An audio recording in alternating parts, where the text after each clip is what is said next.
আজকে আমরা তোমাদের ভারতের মৃত্তিকার উপর খুব গুরুত্বপূর্ণ 15টি প্রশ্ন করাবো। এগুলো তোমাদের ডাব্লিউবিপি, কেপি, তোমাদের গ্রুপ সি, গ্রুপ ডি সবগুলোর জন্য কিন্তু খুবই গুরুত্বপূর্ণ। 1 নম্বর প্রশ্ন দেখো, ভারতের সর্বাধিক বিস্তৃত মৃত্তিকা কোনটি? ল্যাটেরাইট মৃত্তিকা, কালো মাটি, পলি মাটি না লাল মাটি? তাহলে মনে রাখবে ভারতের সবচেয়ে বেশি তোমার পলি মৃত্তিকা, অপশন সি নাম্বার তোমার সঠিক। এবং মনে রাখবে এই পলি মৃত্তিকা ভারতে প্রায় তোমার 43%, এটা প্রত্যেকে ভালো করে মনে রাখবে। চলো পরের প্রশ্ন দেখি আমরা। নাম্বার 2 দেখো, কোন মৃত্তিকাকে রেগুর মাটি বলা হয়? লাল মাটি, কালো মাটি, বালুকাময় মাটি না পিট মাটি? তাহলে এই যে দেখো রেগুর মৃত্তিকা, এই রেগুর মৃত্তিকা তোমাদের পরীক্ষায় কিন্তু খুবই আসে। দেখো এই যে রেগুর মৃত্তিকা তোমাদের পরীক্ষায়, অর্থাৎ তোমার যদি মৃত্তিকা থেকে কোনো প্রশ্ন করা হয় তাহলে অবশ্যই দেখবে এই প্রশ্নটি তোমার পরীক্ষায় আসে বারবার। তাহলে মনে রাখবে এই রেগুর মৃত্তিকা, এটির অপর নাম কিন্তু মনে রাখবে অপশন নাম্বার বি, কালো মৃত্তিকা। মনে থাকে প্রত্যেকের। এবং অনেক সময় আসে তোমার পরীক্ষায়, বলবে অনেক সময় যে এই যে কালো মাটি বা কৃষ্ণ মৃত্তিকা, এই যে তোমার কালো মাটি বা কৃষ্ণ মৃত্তিকা, কৃষ্ণ মৃত্তিকা, বলবে এটি মহারাষ্ট্রে কি নামে পরিচিত? বলবে এই কালো মাটি বা কৃষ্ণ মৃত্তিকা মহারাষ্ট্রে কি নামে পরিচিত? তাহলে অবশ্যই মনে রাখবো কি বলো, রেগুর মৃত্তিকা, রেগুর মাটি। আর মনে রাখবে তাহলে মহারাষ্ট্রে এই কৃষ্ণ মৃত্তিকা মনে রাখবে রেগুর মাটি নামে পরিচিত। ঠিক আছে, চলো আমরা পরের প্রশ্ন দেখি। লাল মাটির প্রধান রং কোন কারণে হয়? অর্থাৎ কোন একটা মাটি যে লাল হয়, এই লালের পেছনে কারণটা কি? তোমার কি দিয়েছে দেখো, ম্যাগনেসিয়াম অক্সাইড, অ্যালুমিনা, লৌহ অক্সাইড, আবার দেখো তোমার ডি নাম্বার দিয়েছে ক্যালসিয়াম কার্বনেট। তাহলে এখানে সঠিক উত্তর হবে তোমার অপশন নাম্বার সি। দেখো অপশন নাম্বার সি হবে তোমার সঠিক উত্তর, লৌহ অক্সাইড। এই লৌহ অক্সাইড বা আমরা ইংলিশে বলবো কি বলতো, ফেরাস অক্সাইড, বলা কি ফেরাস অক্সাইড, যার সংকেত কি হয় তোমার এফ ই ও। তাহলে এফ ই ও হলো তোমার ফেরাস অক্সাইড বা লৌহ অক্সাইডের তোমার সংকেত। তো প্রত্যেক প্রশ্নটি লক্ষ্য রেখো। এরপর দেখো তোমার 4 নম্বর প্রশ্ন দেখো, কোন মাটি তুলো চাষের জন্য সবচেয়ে উপযোগী? প্রচুর পরীক্ষায় দিয়ে যায়, খুব খুব ইম্পর্টেন্ট, মনে রাখবে প্রচন্ড ইম্পর্টেন্ট প্রশ্ন এটি। তাহলে কোন মাটি তুলো চাষের জন্য বিখ্যাত? মনে রাখবে তাহলে কোন মাটির তুলো চাষের জন্য বিখ্যাত? তাহলে এখানে দেখো ল্যাটেরাইট মৃত্তিকা, কালো মৃত্তিকা, পলি মৃত্তিকা না তোমার অ্যালকালি মৃত্তিকা? তাহলে তুলো চাষের জন্য বিখ্যাত যে মাটি তার নাম কিন্তু অপশন বি নাম্বার হবে কালো মৃত্তিকা বা কৃষ্ণ মৃত্তিকা। এবং তোমরা বলতে পারবে কেউ যে এই যে তোমার তুলো মৃত্তিকা বা তোমার তুলো চাষের জন্য যে মাটি কৃষ্ণ মৃত্তিকা, এই তুলো সবচেয়ে চাষ কোন রাজ্যে বেশি হয় বলতে পারবে? তো প্রত্যেক মনে রাখবে এই তুলো চাষ সব থেকে বেশি হয় তোমার গুজরাটে, গুজরাট। তাহলে গুজরাটে সবচেয়ে বেশি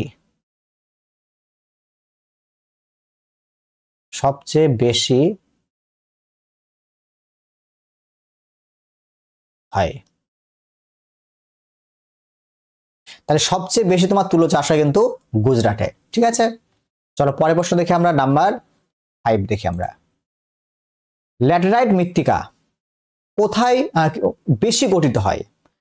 শুষ্ক অঞ্চলে, ভারী বৃষ্টিপাত অঞ্চলে, মরুভূমি অঞ্চলে না তোমার তুন্দ্রা অঞ্চলে? তাহলে প্রত্যেক মনে রাখবে যে ল্যাটেরাইট মৃত্তিকা তৈরি হয় যে প্রসেসে তার নাম বলা হয় লিচিং পদ্ধতি। লিচিং পদ্ধতির মাধ্যমে এই ল্যাটেরাইট মৃত্তিকা তৈরি হয়। এবং দেখো এই ল্যাটেরাইট মৃত্তিকা যে কন্ডিশন, সেই কন্ডিশনে তোমাদের বলে দেয় আমি, মনে রাখবে উচ্চ তাপমাত্রা। মনে রাখবে তোমার প্রত্যেকেই উচ্চ তাপমাত্রা, এটা উচ্চ হবে, এটা তোমার এটা উচ্চ হবে, উচ্চ মৃত্তিকা।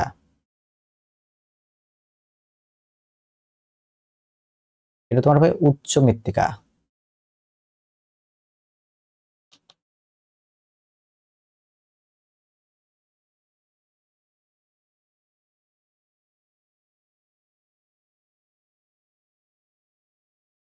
উচ্চ তাপমাত্রা, সরি উচ্চ তাপমাত্রা। তাহলে উচ্চ তাপমাত্রা এবং তোমরা মনে রাখবে এর সঙ্গে লাগবে কি বলো, ভারী বৃষ্টিপাত। ভারী বৃষ্টিপাত থাকবে। তাহলে উচ্চ তাপমাত্রা এবং ভারী বৃষ্টিপাতে কিন্তু এই তোমার লিচিং পদ্ধতিতে তোমার ল্যাটেরাইট মৃত্তিকা তৈরি হয়। তাহলে সঠিক উত্তর কি হবে তোমার? সঠিক উত্তর অপশন নাম্বার বি। এরপর দেখো তোমার তারপর প্রশ্ন দেখো নাম্বার 6 দেখো, ভারতের যে গাঙ্গীয় সমতল, সেই গাঙ্গীয় সমতলে কোন ধরনের মৃত্তিকা আমরা দেখতে পাই? 1 নম্বর দিয়েছে দেখো তোমার দোআঁশ মৃত্তিকা, 2 নম্বর দেখো লাল মৃত্তিকা, তারপর দেখো কালো মৃত্তিকা, তারপর দেখো ল্যাটেরাইট মৃত্তিকা। তো দেখো তোমার এখানে যে গাঙ্গেয় আমাদের যে গঙ্গা নদী, তো গঙ্গা নদীর তীরবর্তী অঞ্চলে মনে রাখবে একটা কথা, যে কোনো নদীর তীরবর্তী অঞ্চলে, নদী বলেছি আমি কিন্তু সমুদ্র বলিনি, আমরা নদীর তীরবর্তী অঞ্চলে আমরা বিশেষ করে দেখতে পাই কিন্তু সবসময় কি বলতো, পলি মাটি বা বলো আমরা দোআঁশ মাটি। তাহলে এখানে সঠিক উত্তর হবে অপশন নাম্বার এ। এরপর দেখো নাম্বার 7 দেখো, কোন মাটিতে পটাশের পরিমাণ সব থেকে বেশি থাকে? পটাশ, মনে পটাশের পরিমাণ সব থেকে বেশি থাকে তোমার, তাহলে অপশন নাম্বার কিন্তু সি হবে।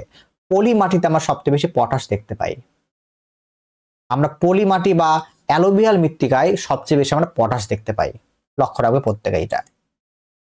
এরপর দেখো কোন মৃত্তিকাকে ইয়ং সয়েল বলা হয়?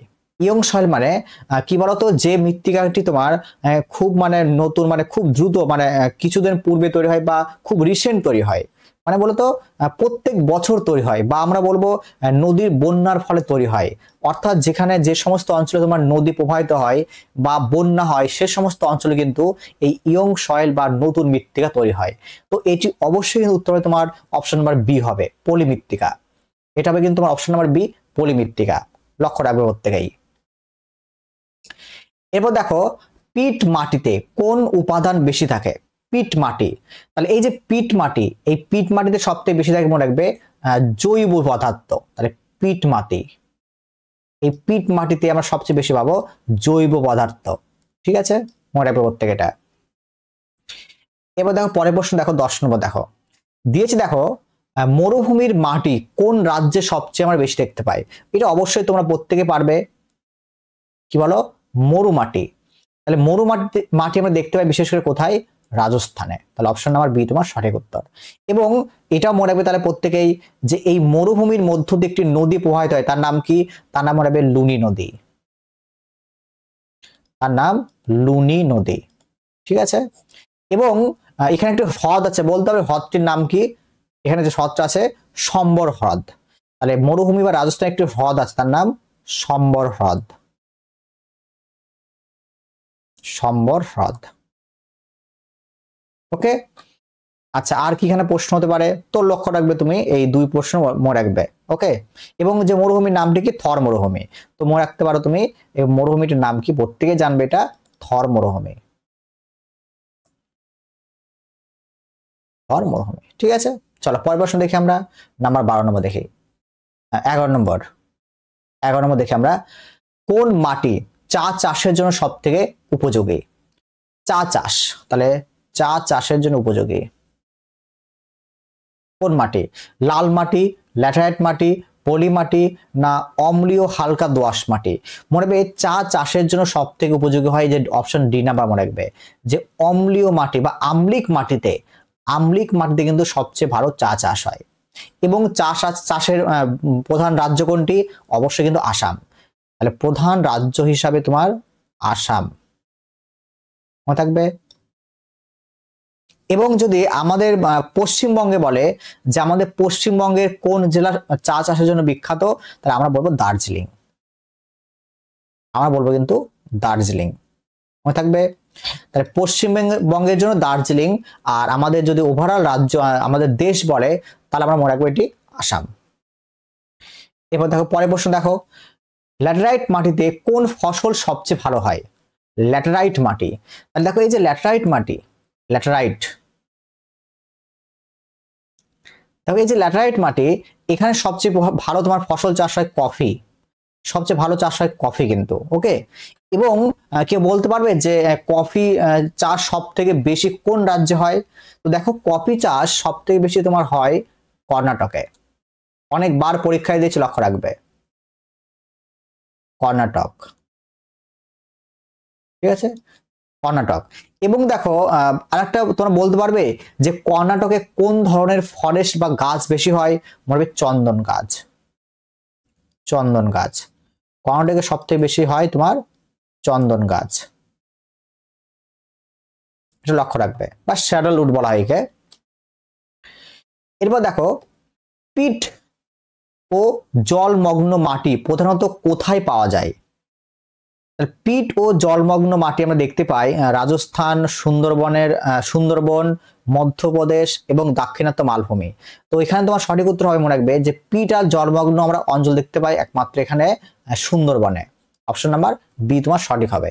সুন্দরবন হতে পারে, তারপরে তোমার গুজরাটের যে মার্শিল্যান্ড সেখানে হতে পারে, কেরালার মার্শিল্যান্ড হতে পারে, তারপরে তোমার উড়িষ্যাতে হতে পারে। তো বিশেষ করে যেখানে তোমার সমুদ্র আছে, তো সমুদ্রের উপকূলবর্তী যে সমস্ত রাজ্য, সেখানে কিন্তু তুমি এই ধরনের পিট এবং জলমগ্ন রাজ্যগুলো দেখতে পাবে। এরপর দেখো ভারতের কোন অঞ্চলে লাল মাটি সর্বাধিক বিস্তৃত? লাল মাটি আমরা দেখতে পাই কোথায়? আরে লাল মৃত্তিকা। এই যে লাল মৃত্তিকা আমরা দেখতে পাই গঙ্গা সমভূমি, দক্ষিণ ভারত, উত্তর পূর্ব ভারত, পশ্চিম হিমালয়। তাহলে এখানে আমরা যে লাল মাটি দেখতে পাই বিশেষ করে দক্ষিণ ভারতে, আমরা দেখতে পাই দক্ষিণ ভারতে। কে বলতে পারবে যে কোন রাজ্যে এই লাল মাটি আমরা সবচেয়ে বেশি দেখতে পাই? মনে রাখবে এই লাল মাটি আমরা সবচেয়ে দেখতে পাই কোথায়? তামিলনাড়ুতে।